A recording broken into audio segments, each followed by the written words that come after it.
The first round of the Underground Death Tournament pitted Rekka's Team Hokage against the dreaded Team Ku from the north. Now that Team Hokage has 1 win and 1 tie under their belts, it looks like Fuko has her work cut out for her as she squares off against the vicious and brutal Fujimaru.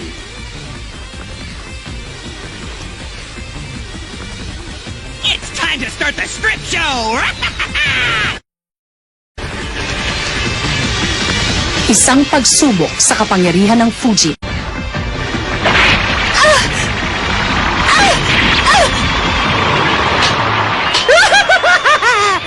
Tingnan mo nga naman, may nasisilip na ako.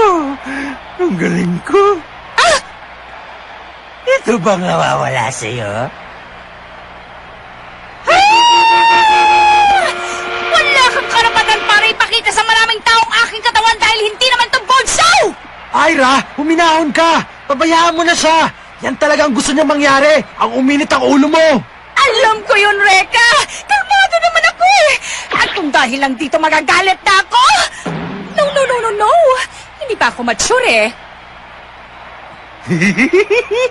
Parang ngayon pa lang ay malapit na tayo sa isa't isa.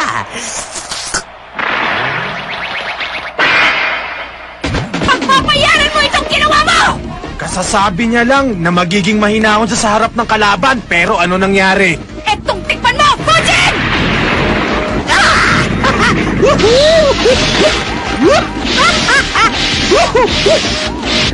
Nakakaya niyang iwasan ang aking hangin. Ako ang pinakamabilis sa aming pangkat! Hindi ako maabutan ng iyong hangin!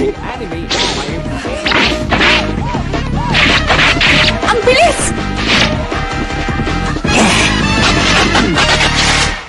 Wow! Ba't di mo naman sinabi sa akin? Nakakasilaw pala sa ganda yung mga binti mo.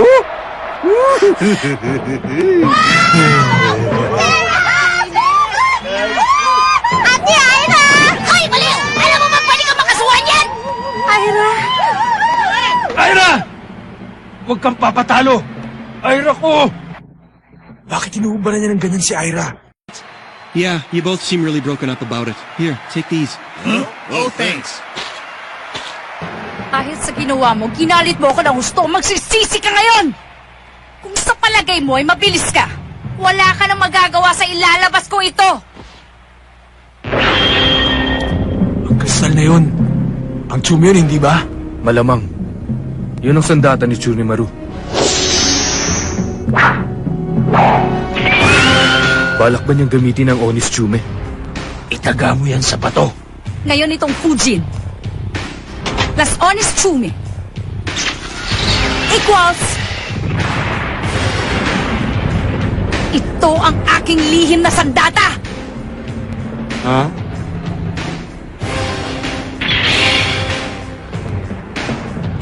Ito ang Kasino Chumi!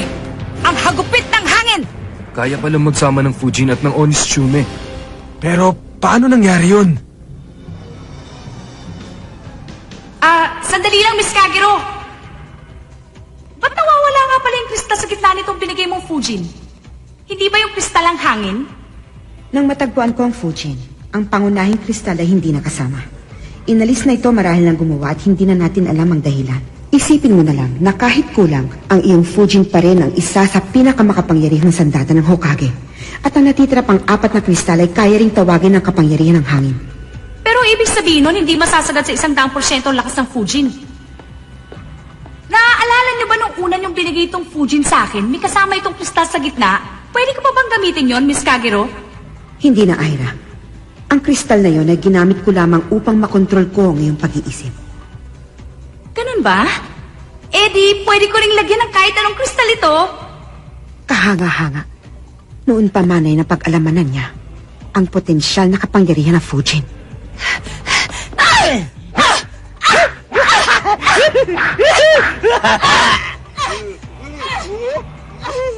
Sabihin mo nga, Raiha, talaga bang mahalaga para sa'yo ang kanyang Fujin? Oo. Isa ito sa mga pinakamalakas at pinakamakapangyarihang sandata ng Hokage na nagtataglay ng iba't ibang kapangyarihan, ang Fujin.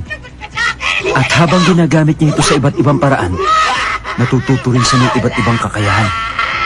Subalit,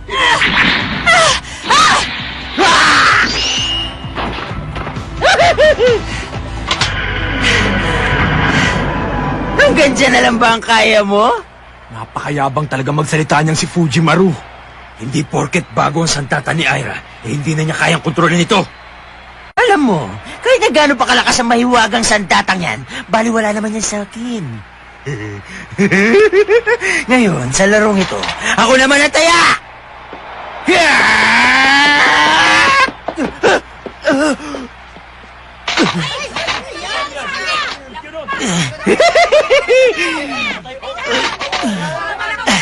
Ano ba itong nangyayari sa akin? Ang mga binti ko! May problema ba yung mga binti mo? Ano ba? Naiinip na ako! Kanina pa ako nakatayo!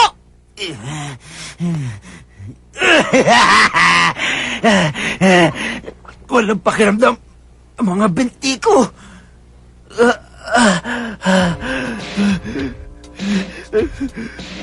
Anong nangyari? Hindi ko naman siya nakitang nasugatan. Dahil yun sa hangin. Hangin? Oo. Nang pinagsama niya ang kapangyarihan ng dalawang mahiwagang sandata, parang hagupit ng latigo ang kanyang hangin. At yun ang humigop ng lakas ni Fujimaru nang hindi niya namamalayan.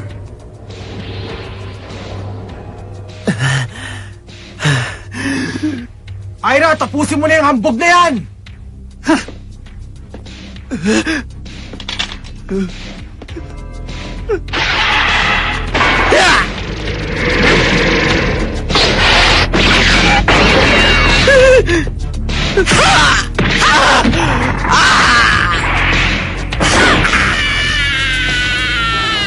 Tapos na ang laban. Ayos! Magbabayad ka ng kasalanan mo sa aming mga kababaihan! Uunahin kong lumpuhin yung mga binti mo! Wag! Patawarin mo ako! Alam ko naman eh. Alam ko naging napakasama ako sa'yo. Aminin ko na, ako ang pinakamahina sa buong pangkat namin. Maliwala na ako ngayong hindi ko na magamit ang aking mga binti. Wala rin ako sa data. Kaya, pwede ba? Patawarin mo na ako! Nakakahiya ka! Para kang pulubi kong magmakawa! Tama na, Fujimaru! Huwag mong dungisan ang ating dangal! Ang pangit mo umiyak! Papalitan ko na lang ang damit mo. Sige na naman. Patawarin mo na ako. Magdasal ka na! Nagawa ko ang lahat ng yun dahil kamukha mo ang supermodel ko, Shota!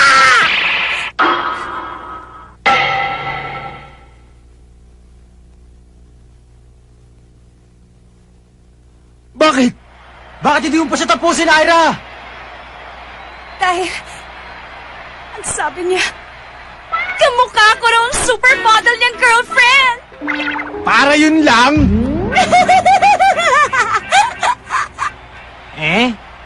Kaya naman pala, kamukha ko ba siyang talaga? O sige, dahil tinawag mo akong supermodel at humingi ka naman ng tawad, pinapatawad na kita!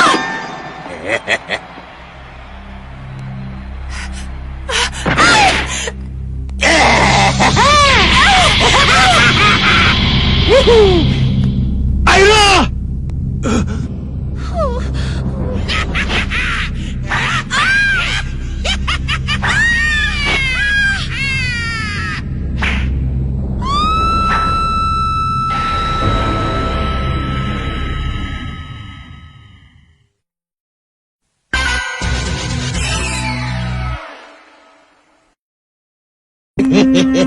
Isang mangmang lang ang maniniwala sa mga sinabi ko kanina.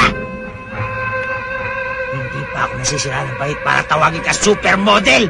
Sukang-suka nga ako sa kapangitan mo eh. Walang problema. Nasaktan ko ba ang damdamin mo? Bakit? Wala kang kasing sama! Yan ang pagkakamali mo eh. Minsan nga lang ako humingi ng awa sa'yo. Pinatawad mo naman ako kagad. Ang sweet-sweet mo naman. Pero sa palagay mo ba, magtatagal ka pa sa paligsang to? Habang ganyan ang pinapakita mo sa kalaban? Ha? Isa kang hangal! Magpapayad ka! May mga tao pa palang katulad mo. Magsisinungaling ako at mandaraya para lang manalo. Hindi ako katulad nyo na sobrang lambot ng puso. Gagawin ko ang kahit na ano kung kinakailangan. Anong sabi niya? Fujimaru, Totoo naman, di ba? Kahit sino pinapatulang ko. Wala akong pakialam kahit na bata pa ito, kaya babae. Kaya ko silang tapusin. Alam mo, sinabi mo lang isang bagay na hindi ko mapapatawad.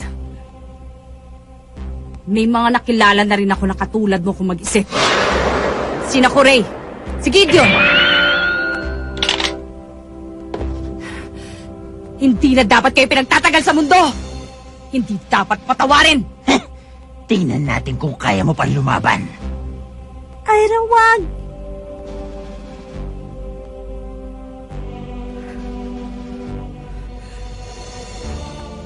Cousin Chune, gusto kong matalo ang baliw na ito. Tulungan mo ako. Ngayon na!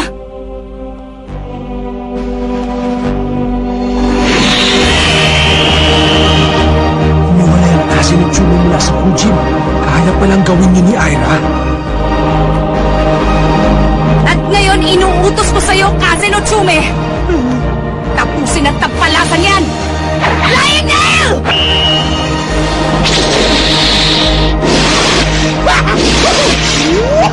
Madali niyong naiwasan ng tatlo. Naloko na! Ano masasabi mo ngayon, Miss Pangit?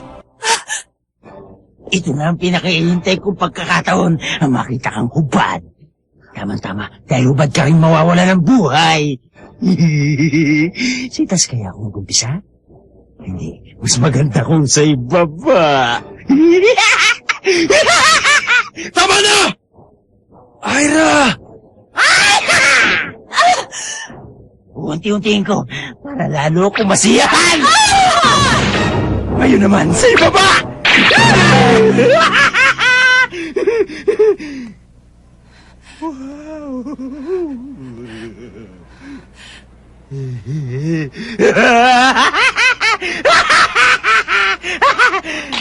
Gusto mo na ba sumuko, Miss Pangit? Pasensya ka na. Dapat pala binalaan na kita bago pa lang tayo magsimula. Pero ngayon, huli na lahat!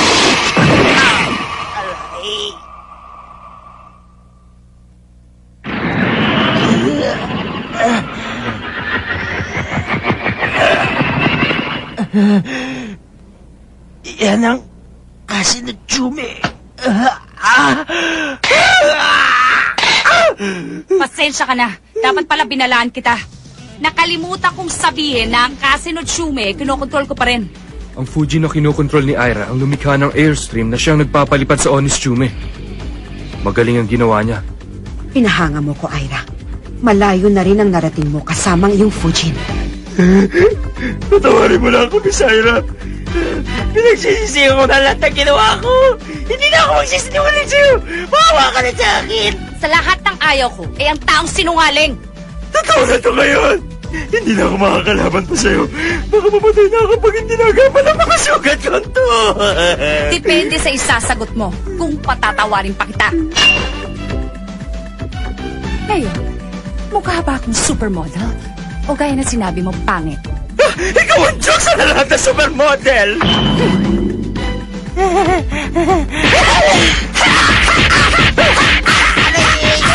Sa lahat ng ayaw ko, ay nagsisinungaling! Sinayang mo lang ang binigay ko sa iyong huling pag-asa! Nakakatakot. Huwag na nating tatawagin pangit si Ira. Tinatanggal ko na sa bokabularyo ko ang salitang yan. Ang nagwagi! Hokage Team, Ira Kirisawa!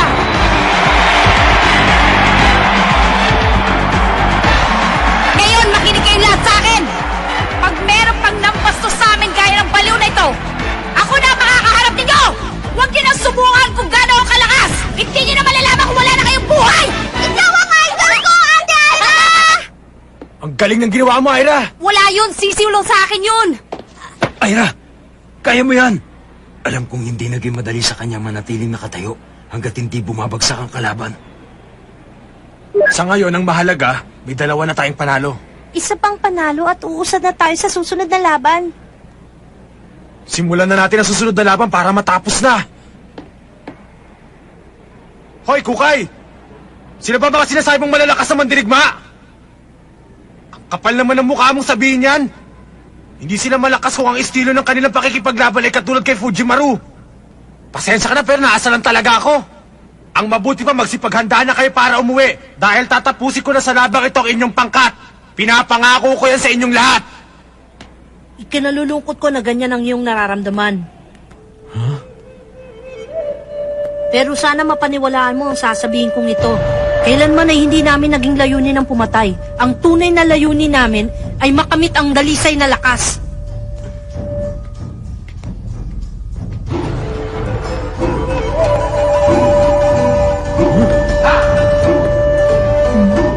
Teka, saan pupunta yun? Saicho!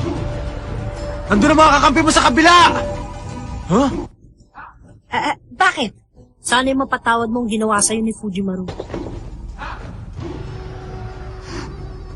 Sana, magtiwala ka sa akin.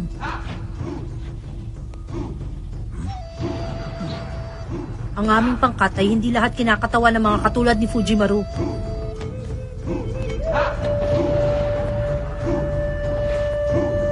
Sana'y maniwala ka. Ang bait-bait niya talaga, no? Ano ka ba, Ira? Sino ba talaga kakampi mo? Tignan mo, ang bendang ito ay yari sa papel. Tama. Papel ang aking kapangyarihan. Dapat ang tawag sa'yo, batang origami. Kaya ba gumawa ng tagak sa papel? Narito. Huh? Bilis naman.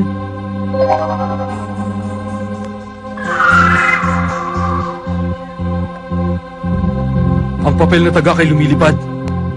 Ang gandang tignan. Wow! Ito ang hawak kong sandata. Ang Shikigami.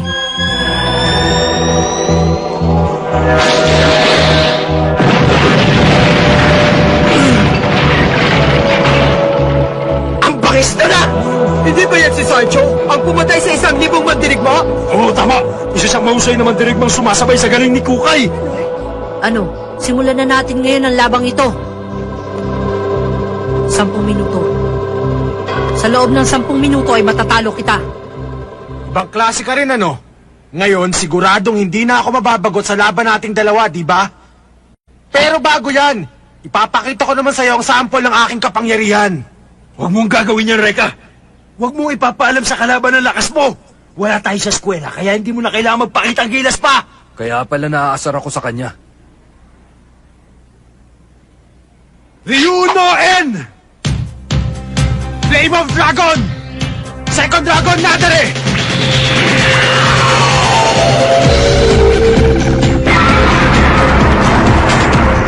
Ha? Nadaretan and Fireball!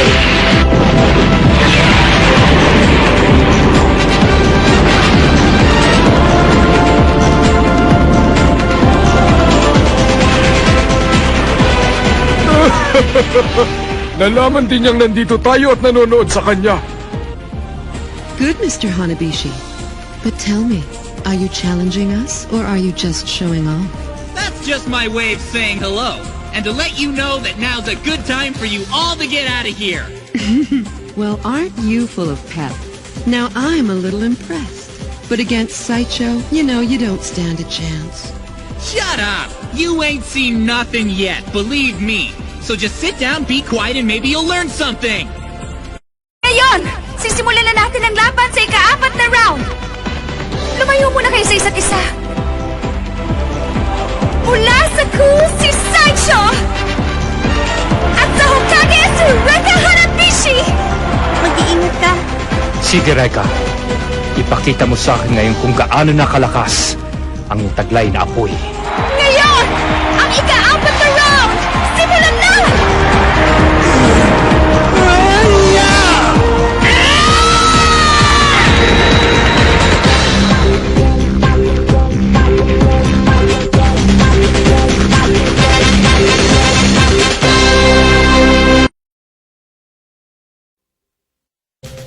Wow! Saicho's paper streamers are attacking me like they're alive or something. Not only that, but my flames don't even burn them. That Shikigami Madogu's got some serious power, but I won't lose. I feel the same way Saicho does. There's no way I can lose. My fire's capable of much more than this. Next, the paper dance. Coming to life. My heart is burning with fire.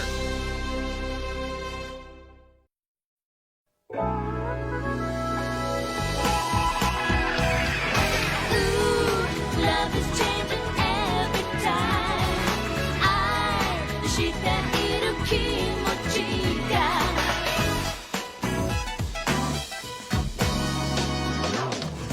走り始めたゴーカートみたいに止まることさえわからない心は下手な笑顔にすぐ負けちゃうけど太陽さえも沈む